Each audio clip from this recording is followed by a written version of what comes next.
Good morning, buenos dias, to those here today and to those watching virtually. Welcome to the First Unitarian Universalist Church of San Antonio. My name is Dana Clark. The first service I attended here was over 30 years ago. I sing in the choir and I am co-chair of the worship committee.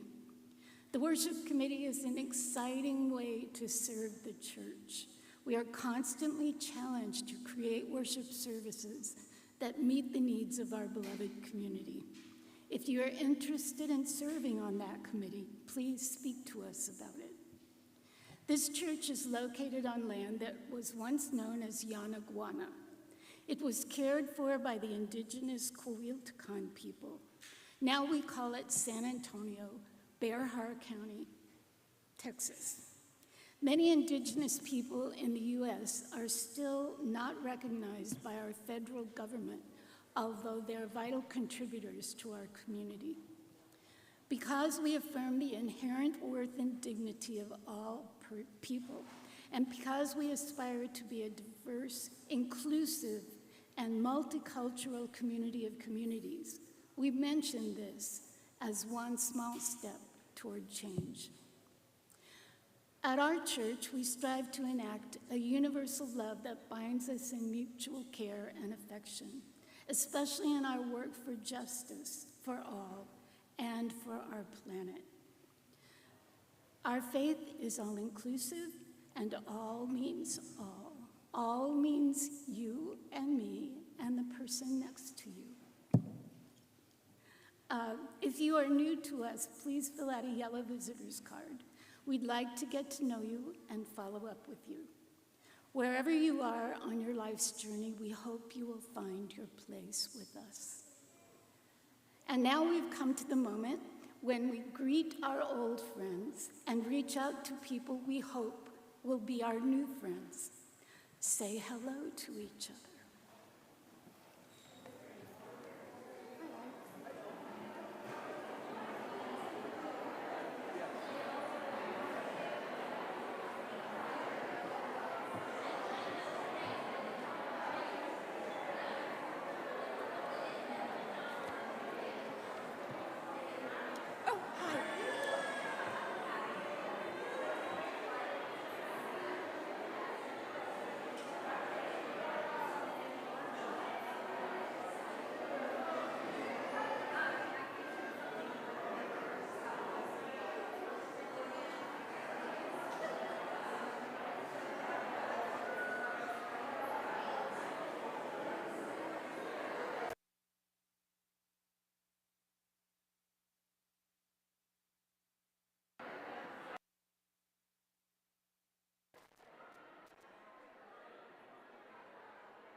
I don't know about you, but I was having so much fun speaking to someone, I almost forgot to ring the bell.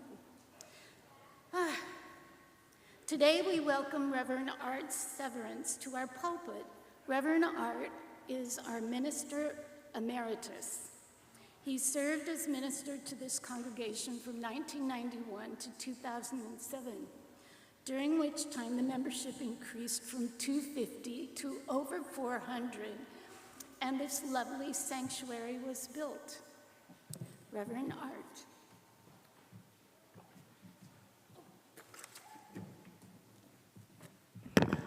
Thank you. We're getting a little bit of an echo, Gary. It's good to be back. It's nice being in this pulpit looking out upon such warm, wonderful faces. I will speak today about love is a mystery, full of myths, often a mess, and even more often misunderstood.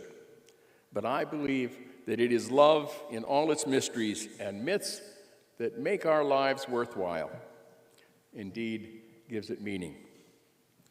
Listen to the word of Universalist George de Benneville from the 1740s, promoting social and relational justice. The spirit of love will be intensified to godly proportions when reciprocal love exists between the entire human race and each of its individual members. That love must be based upon mutual respect for the differences in color, language, and worship, even as we appreciate and accept with gratitude the differences that tend to unite the male and female of all species. We do not find those obstacles to love. End quote. So come, let us be in love. The opening hymn is perhaps my favorite in the hymnal, and every church year would be the first hymn we would sing. May nothing evil cross this door, number 1 in the gray hymnal.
I feel safer now.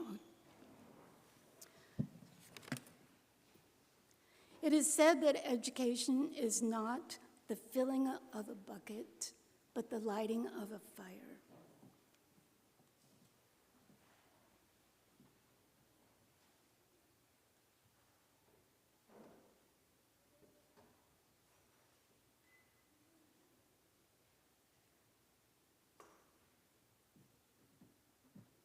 I light this chalice to recognize all the many things we learn from each other in this community. Each week, we affirm that we are called as Unitarian Universalists to build the beloved community, where all are welcome as blessings. Let's recite our covenant that articulates our promises and binds us together. Love is the doctrine of this church. The quest of truth is its sacrament, and service is its prayer. To dwell together in peace, to seek knowledge in freedom, to serve humanity in fellowship, to the end that all souls shall grow into harmony with the divine. Thus do we covenant with each other. El amor es la doctrina de esta iglesia. Su sacramento es el búsqueda de la verdad y su oración es el servicio. Convivir en paz, buscar sabiduría en libertad, dar a la humanidad nuestro servicio fraternal, para que todas las almas crezcan en armonía con la divinidad. Así pactamos el uno con el otro. It's time to share our joys and sorrows. This is the time when we discern what is uppermost in our minds and hearts, knowing that we can share these things in community, which connects us all, where we are encouraged towards spiritual growth, where our joys are amplified and our sorrows are held in compassion. May we see each other more clearly and grow closer to each other each time we gather together. Now let us come forward down the side aisles to light our candles while Jaime plays our meditation music.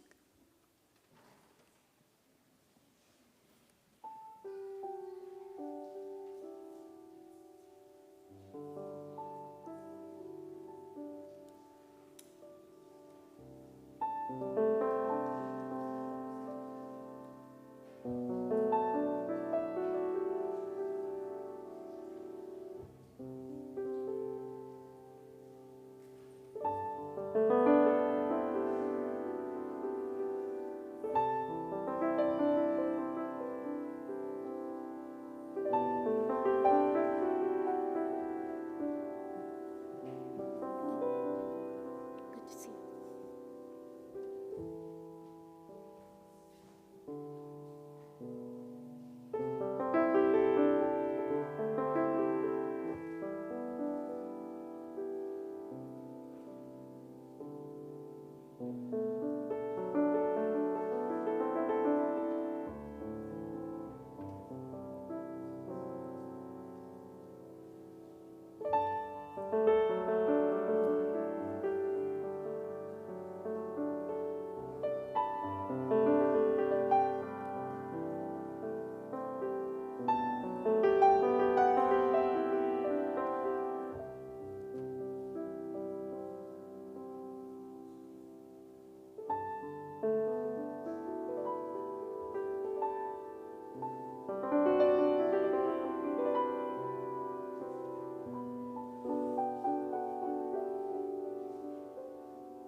That was beautiful. The music, and I so enjoy watching the respect with which people pass the candle to even the smallest ones. From our community book of joys and sorrows, thanks to my fellow staff at Un Mundo Primary for getting me to emergency care Monday, and thanks to the FAST staff who treated my infection and making me well in 48 hours. I'm also saying hello to a beautiful baby born yesterday to fellow teacher Carnisha Pines. Hello, Carlton. May you have a wonderful life. Crazy week. And I want to welcome Mike Phillips back from major surgery. May his, yes.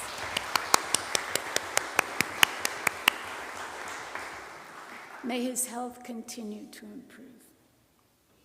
For all our joys, sorrows, and concerns, may we feel empathy and compassion. May the caring of our community offer a space of deep kindness, loving, and just action. Story wisdom time.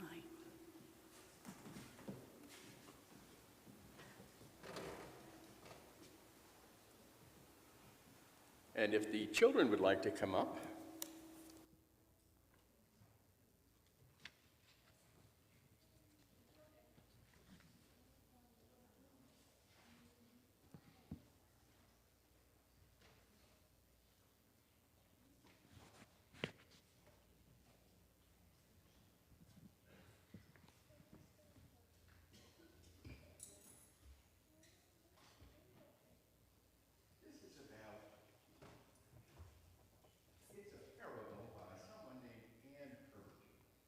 Called Snake. And it's one of the stories I told in a sermon called What Really Counts. And you see what you think about this story, okay? This is something that you will probably never hear at a commencement speech at your school. In the beginning, God didn't make just one or two people, but a whole bunch of us. God wanted us to have fun and said, you can't really have fun unless there's a whole gang. So God put all of us in this sort of playground park place called Eden and told us to enjoy.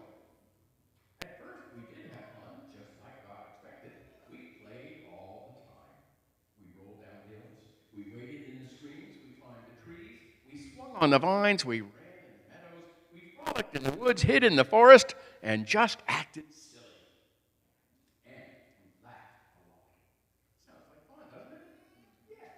Well, then one day, this snake came out, and he told us, well, it told us, we weren't having fun because we weren't keeping score. Uh-oh.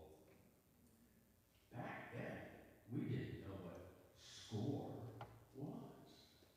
When we explained, we couldn't see the fun. The snake said,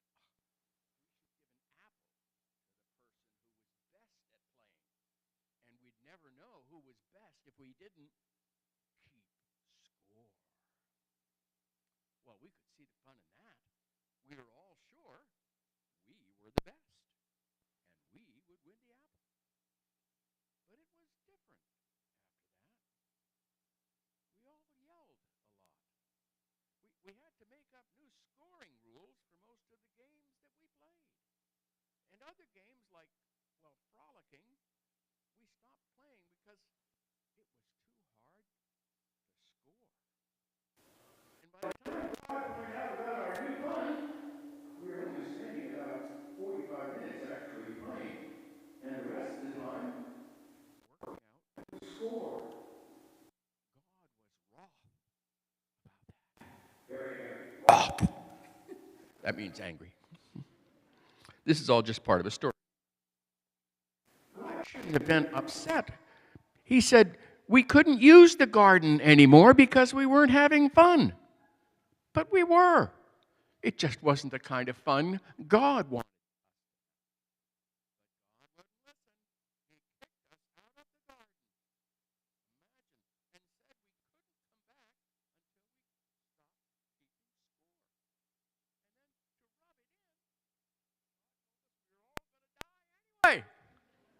and our scores wouldn't mean anything. That didn't seem fair. Well, God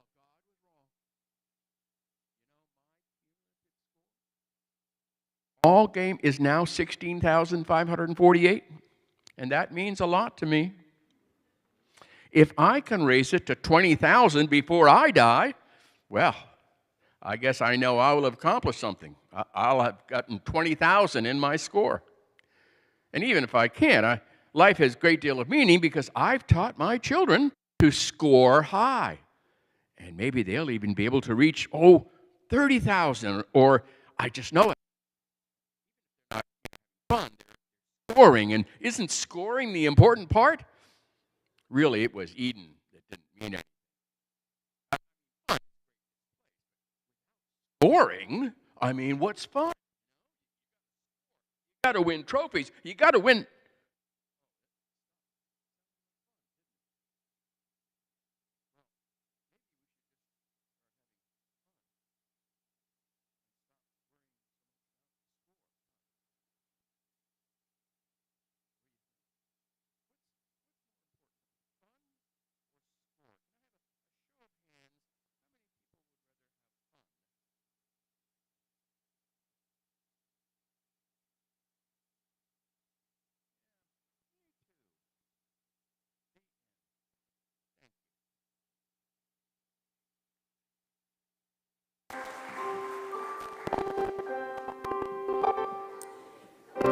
Now in peace, go now in peace.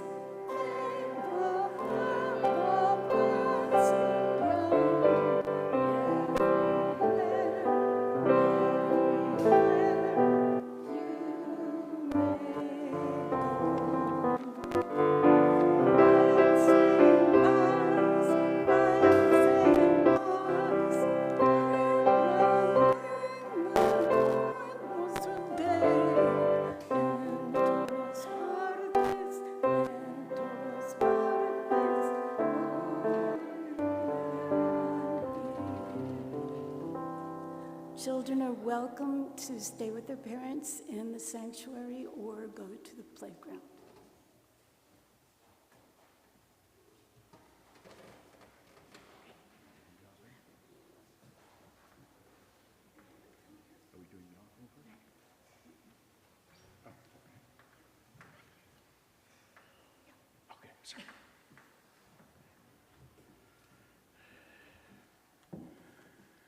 The UU poet John Holmes writes in his poem, Arrow and Angry Snakes, about how words can hurt, how they can deeply wound.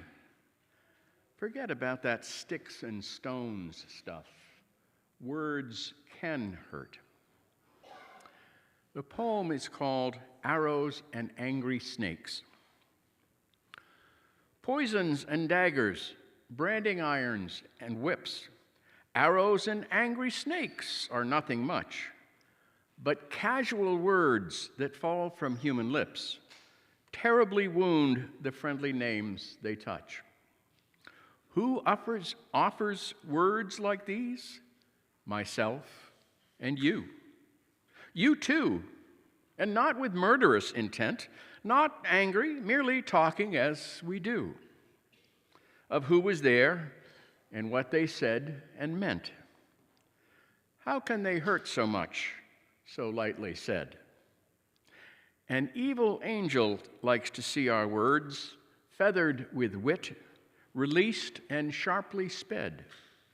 This angel somehow changes the words we speak, till news in the telling tears with claws and beak, and hovers again to strike like hunting birds. Our church has a larger purpose to support all of us in becoming more generous of our time, talent, and treasure, all in a context of trust. For those of you viewing online, we invite you to make a contribution on our website or on the link in the chat stream. Those of us in the sanctuary may contribute to our church in the baskets being passed by our ushers. Today we share the plate with Roy Moss Youth Alternatives, which creates brighter futures for children in crisis by promoting individual success and healthy relationships in a safe residential environment. They help families learn how to end the cycles of abuse and neglect, abandonment, physical and sexual abuse. They provide medical care, enrichment programs, life skills, counseling, and on-campus accredited school. They have a drop-in center for homeless, runaway, trafficked youth, and foster transitional care for those who were formerly in foster care. Would the ushers please come forward?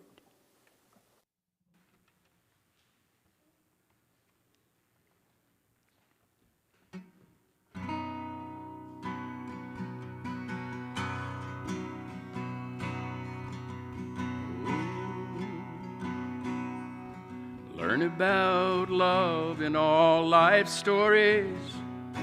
Learn about life in all love's glories. Love is not just this or that. Love is where you feel love's at. And learn about God in all life stories. Learn about life in all God's glories. God is not just this or that. God is where you feel God's at.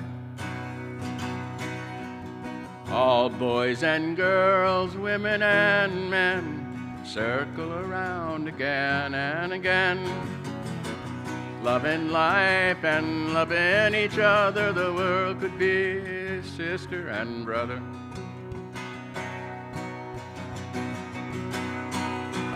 Learn about life in all God's stories. Learn about God in all life's glories. Life is not just this or that. Life is where you feel life's at. Learn about yourself in all God's stories. Learn about you in all life's glories. You are not just this or that. You are where you feel you're at. All boys and girls, women and men, circle around again and again, loving life and loving each other. We're all under one great mother. Learn about me in all love stories. Learn about God in all my glories. I am not just this or that. I am where I feel I'm at. Learn about us in all love stories. Learn about God in all our glories. We are not just this or that. We are where we feel we're at. All boys and girls, women and men, circle around again and again, loving life and loving each other. The world is under one great mother. Thank you.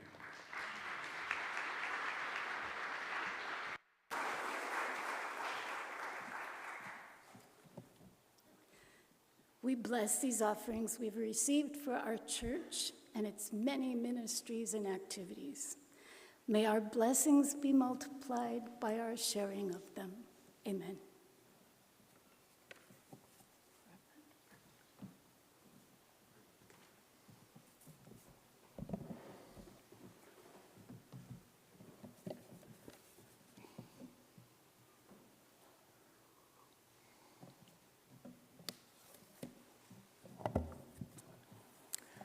The wisdom of children from various resources, though gender stereotyped. How do you decide who to marry? No person really decides before they grow up who they're going to marry. God decides it all way before, and you get to find out later who you're stuck with. Kirsten, age 10. What exactly is marriage? Marriage is when you get to keep your girl and don't have to give her back to her parents. Eric, age 6. How does a person decide who to marry? You flip a nickel, and heads mean you stay with him, and tails mean you try the next one. Kelly, age 9.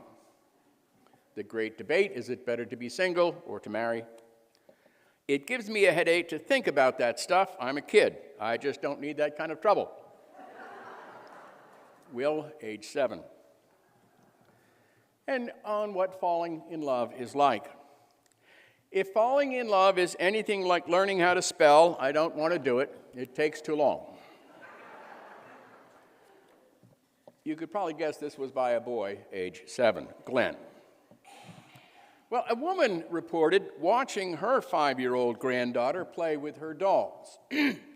If you ever watch children at play, it is a wonderful way to find out what they think of the world and what they've heard you say. So be careful. And at one point, the granddaughter staged a wedding, first playing the role of the bride's mother, who assigned specific duties, then suddenly becoming the bride with her teddy bear groom. She picked him up and said to the minister presiding over the wedding, "Now you can read us our rights." Without missing a beat, her granddaughter became the minister and said, "You have the right to remain silent. Anything you say may be held against you. You have the right to have an attorney present. You may now kiss the bride." That's what marriage is like to a 5-year-old granddaughter. Love is a mystery, my friends, full of myths, sometimes a mess, even more misunderstood. And now marriage is no longer just between a man and a woman, as simple as that was. It is now even more complicated. It is even now more wonderful, because now it is who loves who, not what gender is assigned, etc. Indeed, we are now recognizing, of course, that gender itself is fluid. The most inclusive language is going on and ongoing, and I am still learning about all of the inclusive language and the letters and the words, and forgive me if I don't use them all or use it wrong. My heart is in the right place if my brain is not. But it is a new day. So I reflect back on 49 years of marriage and 35 years of pastoral counseling. And I start with a poem that I wrote some years ago, in 2002 actually. It is called Reflection on the 29th Anniversary. Thank you, Kathy. And it is from a sermon I preached here. I'm sure some of you remember it. On August 25th, 2002. A good marriage is not the wedding or the day after. Wait and see after 20 or more years. It is not even youthful passion, though I admit I miss it. I know of wonderful second or more marriages. For sometimes love plays hide and seek, ollie ollie in free, like waiting for Godot or even God. The danger is in waiting too long, in missing the bus, the boat, the dance, the chance. It is not even children, and how beautiful they are. For some are not so blessed. It is neither culture, nor even good breeding, nor is it money or good looks. It is not even luck or even fate that guarantees happiness. Only selfless love can do that, and it must be carefully constructed, grown, tended to, and stoked. Making a good marriage is like building a beautiful house, writing a hit Broadway play, authoring the great American novel, composing a hit country western song, filming an award-winning video, starring love come to term, blazing into bonfire, into fireworks. Well, then okay, maybe fading a bit to a porch light beacon in the foggy nighttime, a loving lighthouse, welcoming home and warning of the rocks, left on as message that we are always welcome, always loved, always going home to love. And so as I reflect on 49 years of marriage and 35 years of premarital and marital counseling and pastoral counseling, I realize how my ministry and corresponding learnings, including education with a Lutheran minister who was a certified pastoral and family therapist, who taught other ministers like me about family systems and family therapy, both personal and congregational. Because, my friends, we are all in family therapy, whether we know it or not. And very early in my ministry, way back in the 1980s, I began to perform what was then called sacred unions, which included some premarital counseling as well, which was somewhat confusing because of sacred unions were for people of what we used to call the same gender. They were not legal yet, so it was not a legal ceremony, but it was a spiritual one. And there were no studies yet on how to counsel same-gender couples on premarital counseling. And so I did it by counseling about love and communication and sometimes what they call even common sense, which we know, of course, is anything but. I would always recommend to my premarital counselees, whatever their fluid gender, at least 2 books. One called Men Are From Mars, Women Are From Venus by John Gray, a psychotherapist.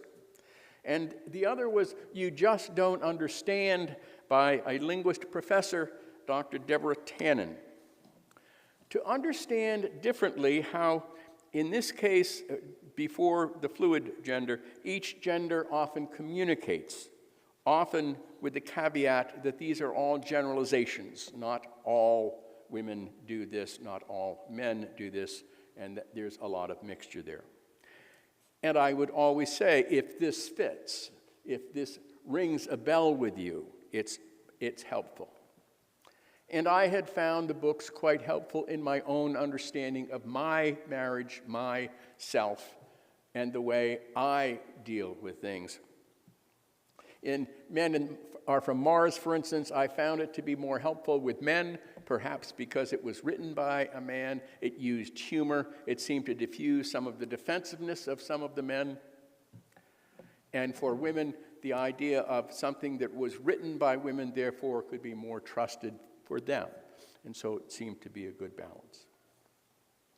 I emphasize always that love is open and honest communication, among other things, and that each of us can usually identify which of those characteristics in either of those books can identify us. Those books were very similar in the way they talked about male and female communication, and I'm using those terms loosely. Men Are From Mars is a manual for loving relationships, writes Gray in his introduction. It reveals how men and women differ in all areas of their lives. Not only do men and women communicate differently, but they think, feel, perceive, react, respond, love, need, and appreciate differently. They almost seem to be like from different planets, speaking different languages and needing different nourishment, end quote. What does he mean, almost? I don't know about you, but that sentence, that paragraph, made a lot of sense to me. Again, take away all women, all men, and think about whether any of that applies to anybody you know. There are times in our communication where we might wonder with our partner, Are they talking the same language sometimes? And it is because we are often at cross purposes when we communicate. Because remember, there is no such thing as the opposite sex. Or do you suppose it's just because I lived in a house and relationship with 3 daughters and a wife and 2 female pets that I just felt that way sometimes? I'm sure that had nothing to do with it. But after reading these books and going through the training and sharing information with my family, as men like to do, mansplaining, I think it's called. My oldest daughter, Christina, I think when she was about 13, at a time when they often get frustrated with their father, I'm told, got frustrated with me one time when I could not understand what she was talking about, and she finally said in exasperation, "Oh, you Martians don't understand anything. I'm going to go talk to Mom." Mom, for some reason, understood what she was talking about. Indeed, I have found that psychotherapy is an integral part of religion as well as interpersonal relationships, especially marriage, and that we need to understand ourselves as well as others. When our partner says something about how we act, for instance, we need to be able to hear that and then to look at ourselves and how we act. There is an old Jewish saying that I have used frequently, and I often quote in my sermons. It says, "If 3 people tell you you're drunk, lie down." I may get that tattooed. I'm not sure. I believe that it is love in all its mysteries and myths that make our lives worthwhile, that give it meaning. It's family as well that makes life worth living, but that it is a difficult challenge, and that sometimes we are not blessed with families that we can actually live with. One of my colleagues, Dean Starr, now long gone, wrote something specifically for church relationships, but see if you don't think it applies to relationships between people as well, called 10 Suggestions for a Healthy Congregation. 1, always be kind to one another, even if you think meanness is justified. 2, always attribute the best possible motives to one another, even when you do not understand one another's words and actions. 3, promise to one another only what you really intend and are capable of delivering. 4, laugh and cry together, sharing both your joys and heartaches. 5, be very quick to praise each other and very slow to criticize. 6, defend one another, but avoid being defensive. 7, accept one another's gifts with gratitude, accept one another's deficiencies with grace. 8, do not tell one another how to feel. Remember that feelings are facts and treat them accordingly. 9, greet each day with expectation and each hour of rest with thanksgiving. 10, let your eyes light up when you come into one another's presence. End quote. I have performed countless marriages and sacred unions, as I said, and have a mini sermon as my introduction to my wedding services. It is also part of my reflection because I realize how often I need to hear these words. We ministers often preach sermons we need to hear. I might not have to tell you that, actually. My wife might nod her head in agreement with that. So this is what I tell the folks that I am marrying. And it's amazing how often people come up to me after the wedding and say, "Boy, that was the most practical wedding I've ever been to. There was a lot of good things there." We are here today because 2 people met and something special happened, something unexplainable, something mysterious.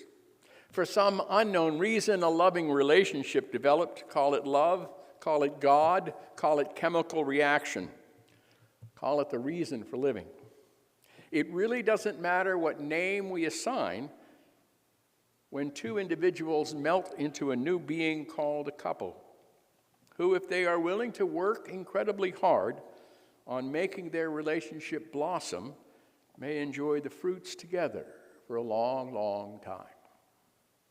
All religion, as well as life, depends on our understanding of love, of our commitment to the spirit of love.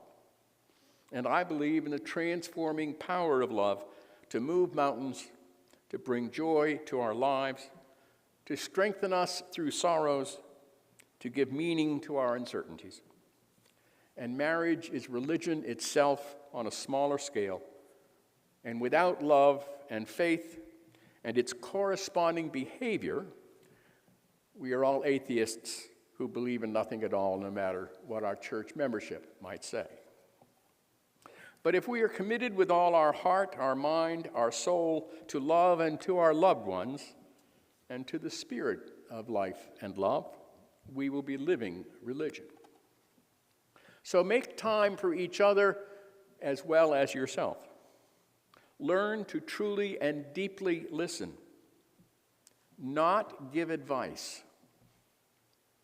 I don't know of anyone who wants advice when they tell you how they're feeling. Don't try to fix it. Usually at this time, if it's a man and a woman that I am marrying, I turn to the man and say this, because we men tend to be more apt to try to fix things and to give advice instead of listening. But just listen and have empathy for the other. I often have been told that I am a brilliant counselor when I sit and listen and say nothing. Unfortunately, that's very difficult for me. Say I love you out loud a lot. Appreciate each other, compliment each other, follow your bliss, and co-create a wonderful future. If we live life with love and love others and participate in a community of love, find our own spiritual way, we will have that love return tenfold, and that will give us the strength, faith, and hope to weather even the worst storm. May you become dear friends as well as lovers as you grow older and wiser together. And remember that no one can make another person happy, just as no one can make another person sad or angry. We choose how we respond. But we soon learn what things we might do or say that result in a happy, sad, or angry reaction from our partner. So if you would be happy, take each other's feelings, fears, strengths into consideration in your words and actions. And at this point, I often would turn to the woman in this service and say, don't expect your partner to read your mind. Because I've noticed that sometimes that is a female trait. That is not a criticism. It is a way of communicating. Speak it instead so there won't be any confusion. And then I look at both of them and say, buy flowers for no reason, whether it's for her or for him or for them.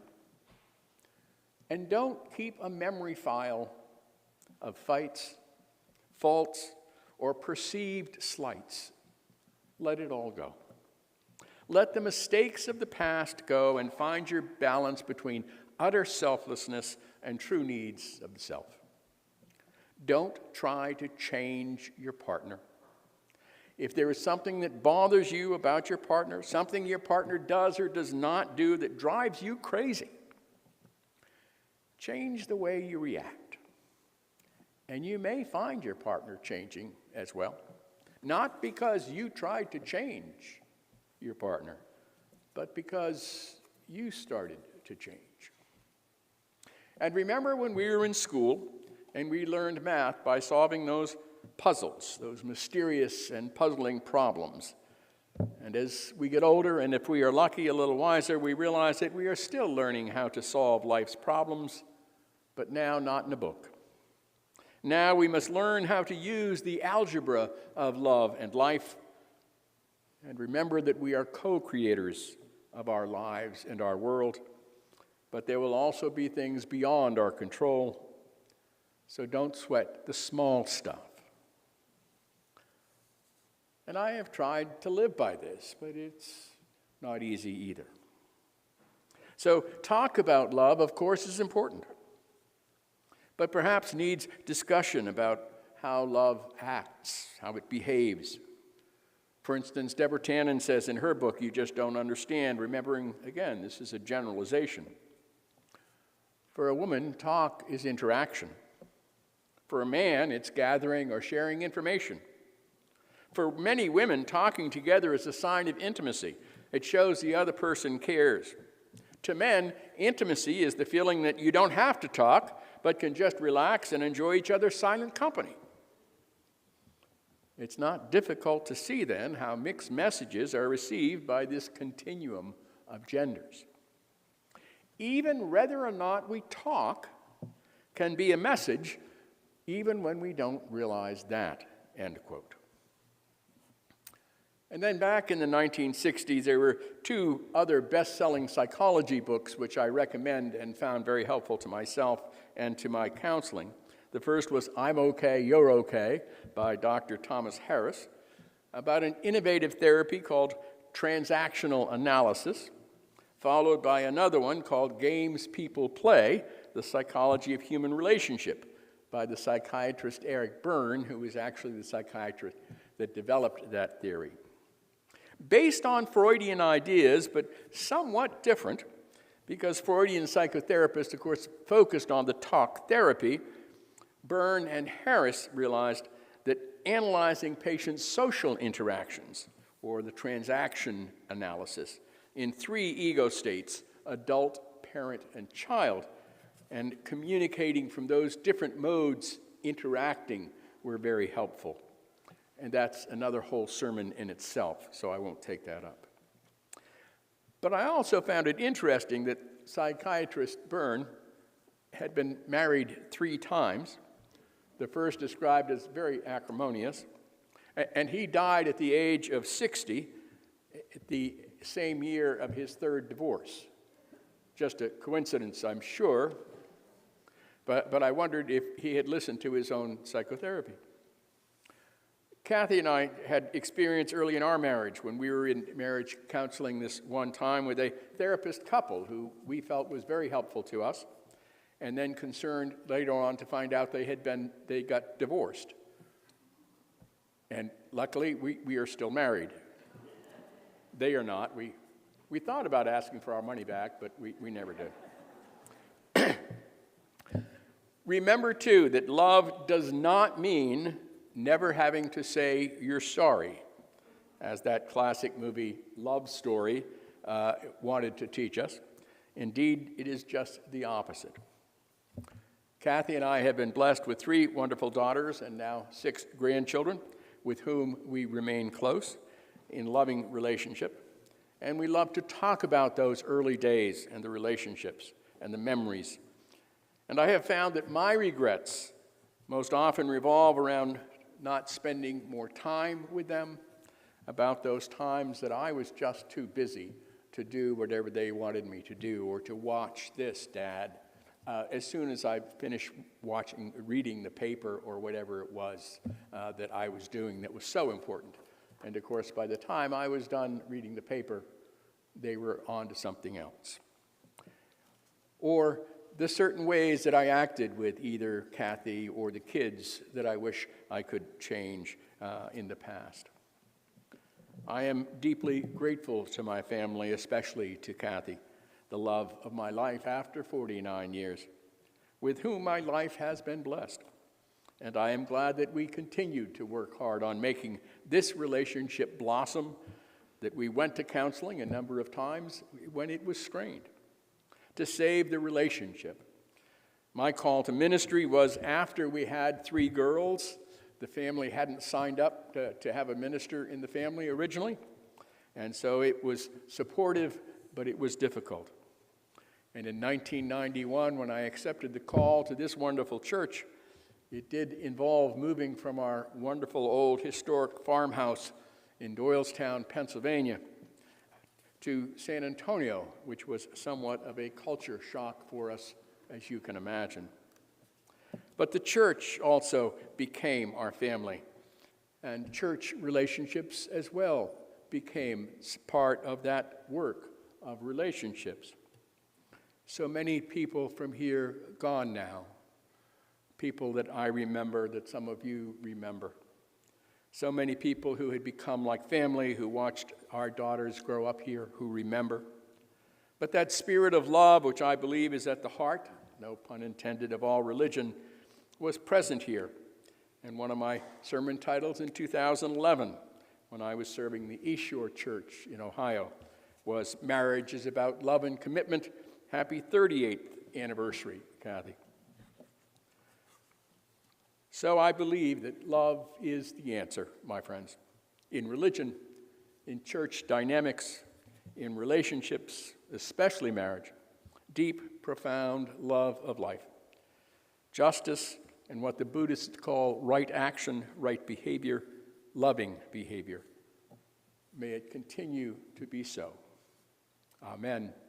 Shalom, which is peace in Hebrew. Assalamu alaikum, which is peace be upon you in Arabic. Abrazos a todos, which is hugs all around. Namaste, which is the Hindu greeting of the divine within me greets the divine within you. Blessed be. And in Spanish, vaya con Dios means goodbye. Literally, it means go with God, and so I adapted it to say vaya con su Dios, go with your God, however you decide. May it be so. Thank you.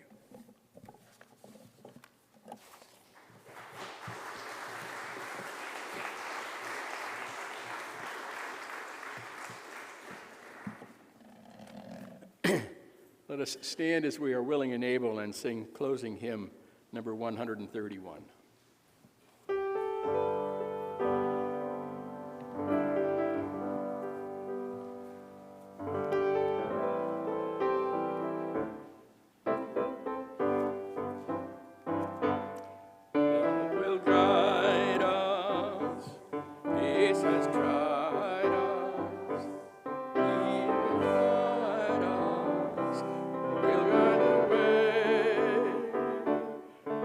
The road